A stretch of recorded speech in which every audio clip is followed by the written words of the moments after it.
2022년 11월 10일 오후 1시부터 3시까지 롯데호텔 사파이어 볼룸에서 미얀마 봉제협회가 개최하는 미얀마 봉제산업 자체 컴플라이언스 평가 온라인 프로그램 설명회를 개최하였습니다.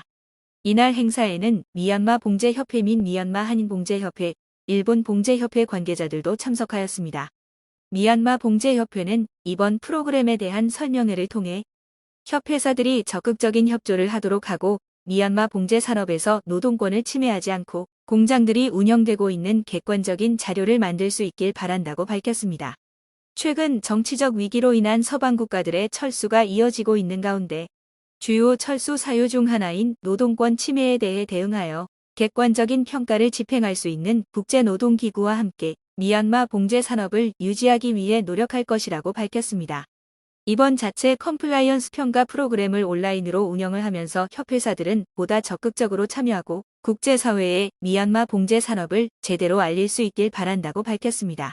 Today is the official launch of our voluntary labor compliance assessment. This is an online system. We have developed this tool back in 2019, and then the publication was launched in 2020 February. It is like the factories management, they comply with the labor legislation. They should know what is the legislation in the country and what are the rights of the labor and whether they are complied with these rights. So this, after developing this tool, and COVID started. That was in 2019, November, December. One foreign investment and one local investment. We did 2 pilot factories, and the result was quite satisfactory. And the whole 2020 is gone, but then from time to time, we invited our members for the Zoom meeting and explain about this one. 2021, when the COVID little cooled down, we started online one. Until now, we have finished, like in a month, we can do only 3 factories. So we feel like that is not enough because we have to prove ourselves that we know the legislation, we know the rights of the labor, we have to comply with all these. So our motto today is MGMA responsibly exist. We exist responsibly. Factory visit it's quite tedious and takes some time, consume a lot of time. So we decided to have that online too. The factory have to make their assessment, whether they know this law, whether they comply with the minimum wage, whether overtime, whether they practice according to the law or not. But in this online tool, we have 2 components. One is VLCA, another one is grievance mechanism for the workers. Because that VLCA for the management of the factory, right?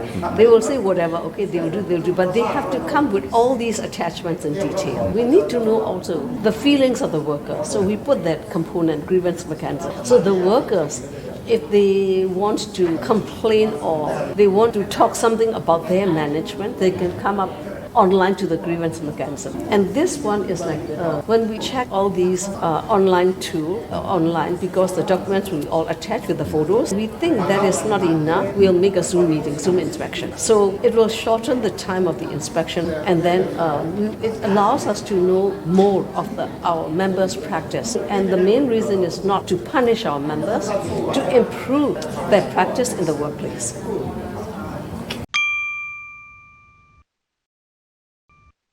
2022년 11월 3일 AW 재단이 기부한 양곤 지역 오클라파 북부 타운십 와이바기 병원의 110병상 신규 병동 개원식이 개최되었습니다. 개원식에는 국가관리위원회 아웅 린드웨 사무장과 국가관리위원회 보건부 및 건설부 장관, 양곤주정부 및 AW 재단 관계자들이 참석하였습니다. 사무장은 국가관리위원회에서는 다양한 전염성 질병에 대해 평등한 보건 서비스를 제공하기 위해 노력하고 있으며 5대 로드맵에 따라 코로나 관련 보건 활동도 지속적으로 유지하고 있다고 설명하였습니다. 이번 추가 병동 개원을 통해 와이바기 병원에서는 코로나 외에도 에이즈 폐결핵을 포함한 전염병 예방 및 통제를 위한 치료 서비스 제공뿐만 아니라 연구소 및 교육센터도 갖추게 되었습니다.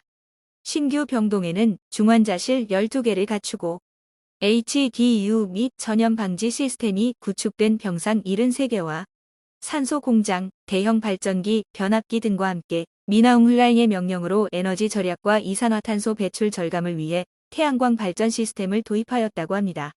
2021년 1월 5일 AW 재단은 와이바지 병원 신규 병동 건설 사업을 위해 310만 달러와 60억 잣을 투자하며 착공하였습니다.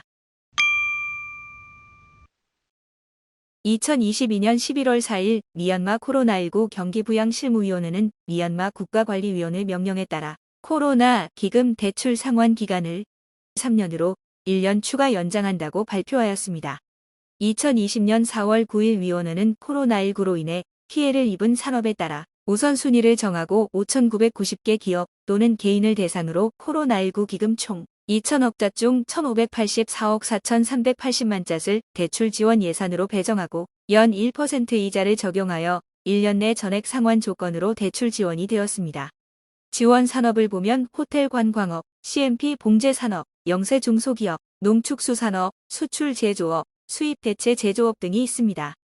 하지만 계속되는 경기 침체로 2021년 3월 17일 상환 기간을 6개월 1차 연장하였고 이어서 9월 11일 6개월 2차 연장을 하였습니다. 대출실무위원회는 많은 기업들이 대출 원금 상환도 제대로 하지 못하는 상황이지만 더 이상 원금 상환 체불 시 법적 조치를 받게 될 것이라고 경고하였습니다.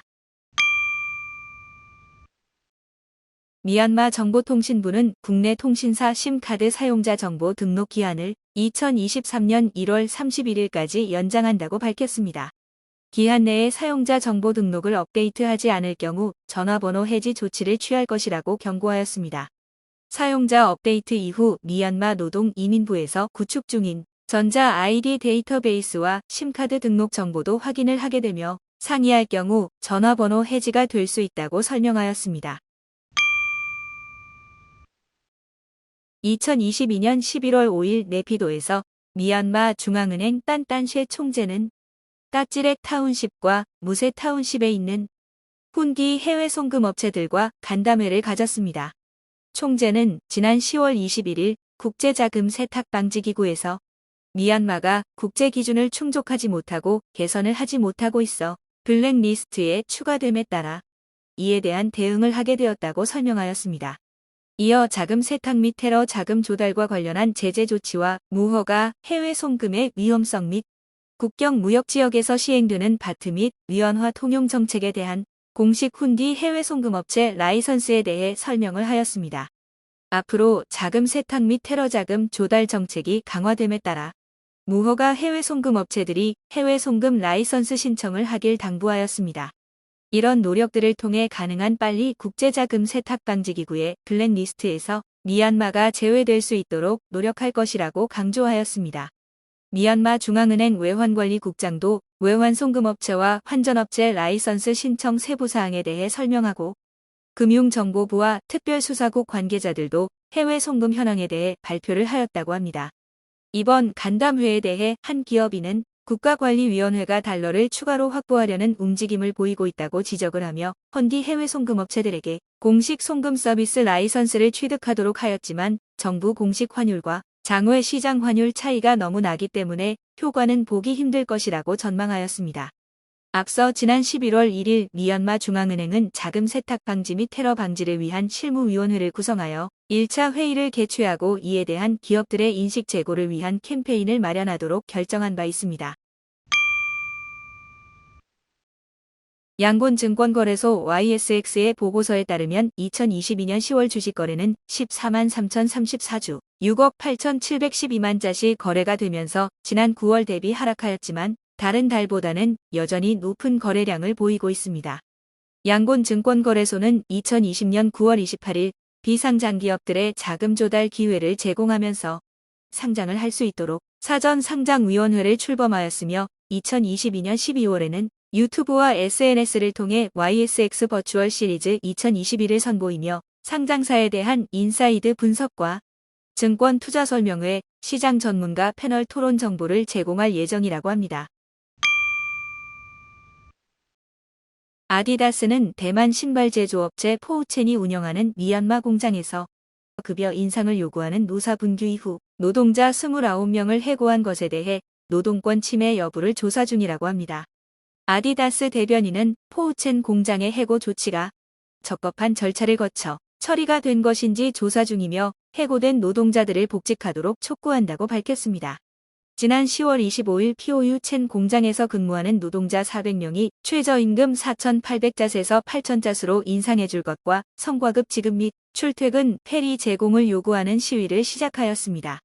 시위 당일 오후 사측에서는 군경찰에 노사 분규 사실을 알리고 군 차량 4대와 함께 군경찰 10명이 현장에 도착했다고 합니다. 해고된 노동자의 말에 의하면 군경찰이 시위를 중단하고 시위 중 공장 기물 파손 시 체포할 것이라고 경고하였다고 합니다. 하지만 노동자들은 10월 26일, 27일에도 노사 분규를 이어나갔고 참여한 노동자가 2,000명이 넘었습니다. 3일간 노사 분규 이후 노사 분규를 주도한 노조원 16명을 포함하여 노동자 26명이 3일간 무단 결근에 의한 고용계약 위반으로 해고되었다고 합니다. 해고된 노동자의 말에 의하면 갑자기 공장 내 출입을 막았으며 해고 통보와 함께 마지막 급여가 지급이 되었다고 합니다. 하지만 해고 동의서에 서명도 한 적이 없으며 급여에 대해서도 수락하지 않았다고 합니다.